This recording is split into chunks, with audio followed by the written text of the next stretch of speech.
everybody, this is Tamara Dodge and it is Friday, January the 22nd, and kind of a boring day today. It's snowy, a lot of people are shut in. I'm babysitting and I'm about to go apeshit crazy today, but anyway, I thought I'd show you how to make some banana bread with a little tropical twist. Okay, so first I want to go through the ingredients with you. We have a cup of flour, just regular white flour is fine. We have a quarter of a cup of coconut flour, it's organic. We have a quarter of a cup of ground almond meal, 2 teaspoons of baking powder. Remember, baking powder, not baking soda. Half a teaspoon of salt. We have a half a cup of packed brown sugar. We have a half a teaspoon of ground cinnamon, a half a teaspoon of ground nutmeg. We have 1 teaspoon of vanilla. We have a half a teaspoon of coconut flavoring extract. We have 2 cracked whole grade A extra large farm eggs, and we have 1/3 of a cup of blackstrap molasses. And then here I've got 4 medium bananas and a 1/8 of a cup of almond milk, organic almond milk, just so it makes it easier to mix it up. So okay, let's get started. First we are going to take and we're going to mix the dry ingredients in one little bowl here. I'll show you. We'll just set that right there so you can see. I've got the flour right here. We're going to put the coconut flour in. We're going to put the almond meal in. We're going to take the baking soda, or baking powder I mean, the half a teaspoon of salt, and we're going to kind of sift it together. I don't have an old-fashioned sifter like my granny had. I wish I did. Probably pick one of those up today. I usually just take a whisk or a fork. Sometimes it makes more mess, sometimes it doesn't. Anyway, you get the gist of it. You're going to sift it together, mix it together, okay? All right, so we're going to set that aside for a second, and now we are going to cream the sugar and the coconut oil, which, oh, hang on, I got to get the coconut oil. Okay, I forgot to tell you, I also have 1/3 of a cup of organic coconut oil that is somewhat melted. So let's take the sugar and put it in the bowl. And you'll probably need a spatula to make sure you get all of your ingredients out of your containers. I like to get everything out and make sure that I've got it all before I start. It's kind of like, you know, check and recheck. Measure twice, cut once kind of deal. That's what happens when you've worked construction. Okay, so we've got the coconut oil and we've got the sugar. And now we're going to cream it together. And with coconut oil, it's usually pretty solid until it gets warmed up. But as I'm mixing this with the sugar, the brown sugar, we're going to probably cool that oil off a little bit. And doggone it, I decided not to use my big mixer today, so you could see inside the bowl as I'm working.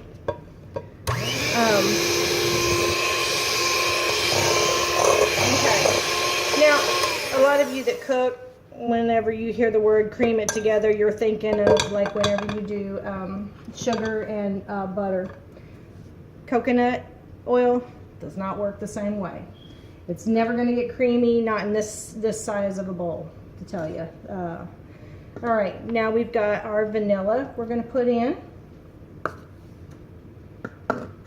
We've got that coconut flavoring that we're putting in.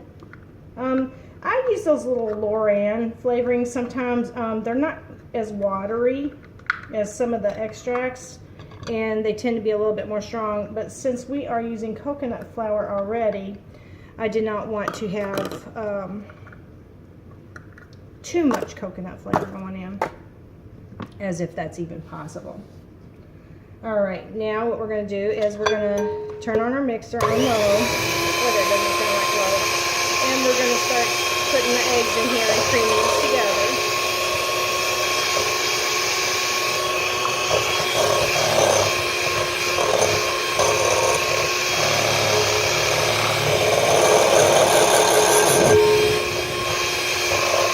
I like the see-through bowls.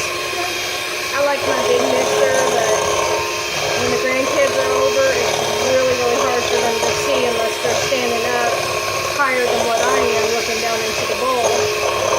Because even though I'm short, they're way shorter. Not for long though. Except for the grandchildren, I'm the shortest in the family right now.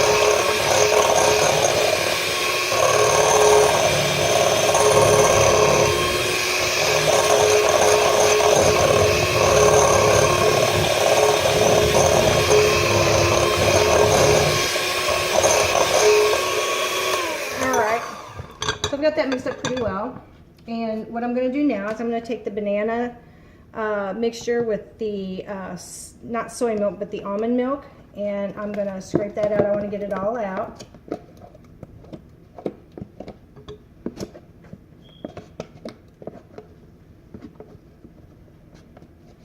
Don't like to waste anything.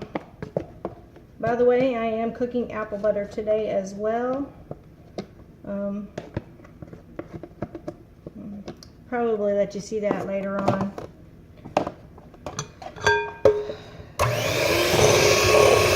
Mix this together a little bit.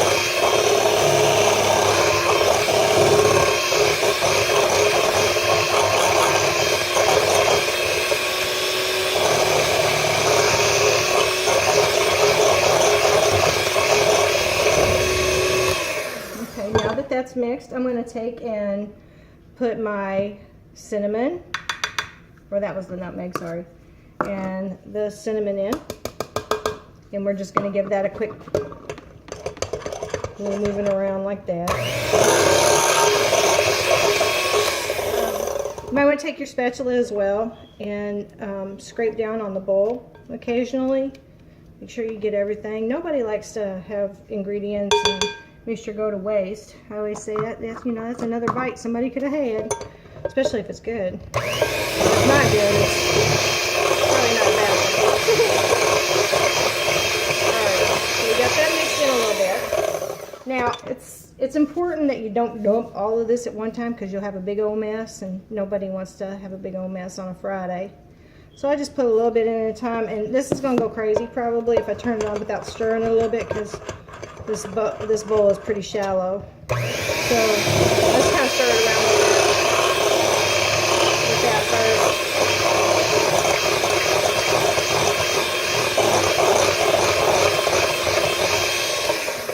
And we're going to do the same thing again.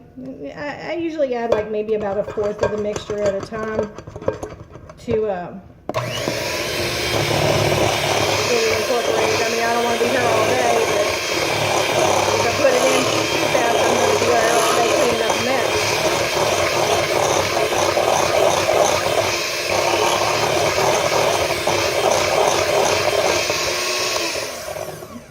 A little bit more.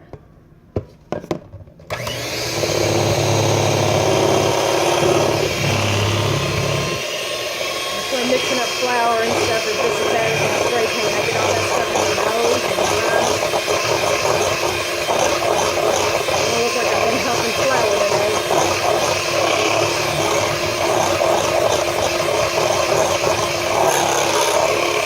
Okay, one last time. Get that in there. Mix it up a little bit there because I think I had a little bit extra that time. And I'm going to scrape the sides of the bowl.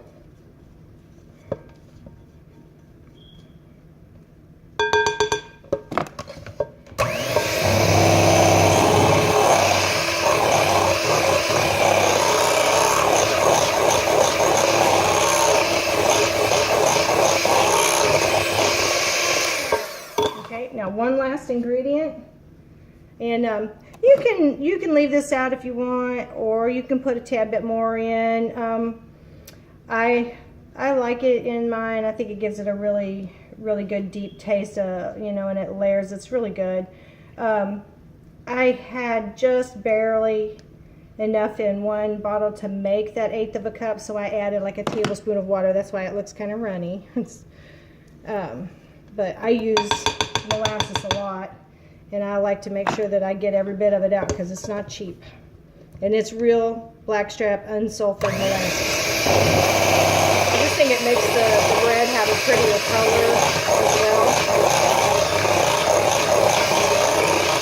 You can add nuts if you like. I'm not adding nuts today. I got like 20 pounds of pecans I need to prep.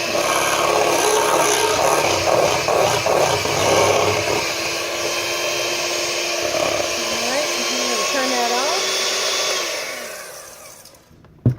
Set that aside for a second. And I was going to tell you that I always have like a towel underneath and a rag standing by and paper towels and everything. It's like having EMSs waiting for the emergency situations in this kitchen. So we got it all mixed up. Your batter should look somewhat like that. Some of it can be a little thinner or a little thicker depending on the size of your bananas. I've already prepared a pan with oil. I actually use Baker's Joy on these dark non-stick pans. You're not really supposed to have to, but you know, an ounce of prevention is worth a pound of cure, my grandma says. So we're gonna fold this into here. Looks yummy.